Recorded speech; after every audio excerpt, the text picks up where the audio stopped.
the idea that Ukraine might join a Western military alliance would be quite unacceptable to any Russian leader. This goes back to 1990, when the Soviet Union collapsed. There was a question as to what would happen with NATO. Gorbachev agreed to allow Germany to be unified and to join NATO. It's a pretty remarkable concession, with a quid pro quo that NATO would not expand 1 inch to the east. That was the phrase that was used. So Russia has been provoked. Well, what happened? NATO instantly moved to East Germany. Then Clinton came along, expanded NATO right to the borders of Russia. Now there are the new Ukrainian government, the government after the overthrow of the preceding one. The parliament voted, I think, 300 to 8 or something like that, to move to join NATO. Which you can understand why they would want to join NATO. You can see why Petro Poroshenko's government would probably see that it's protecting his country. No, it's not protect. Crimea was taken away after the overthrow of the government, right?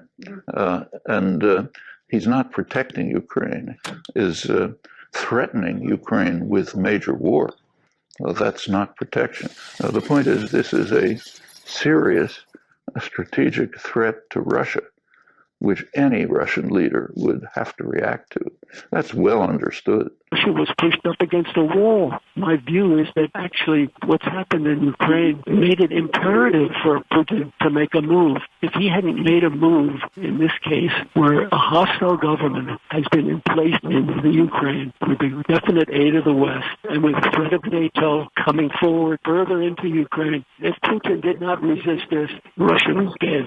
I think he had no alternative. The hostile government came into power in Kiev, and it was put in there with the help of the West. This constitutes really a great security threat to Russia. That would make it a kind of defensive action. You could argue that the real aggression came from the West. They engaged in what the former CIA officer Ray McGovern called subversive incitement. Maybe the most important point is that the West had engineered a coup in Kiev and placed in power a government that was definitely hostile to Russia and aligned with the West, posed the real threat that eventually they would close down the Russian naval base. So this was a genuine national security threat from the coup.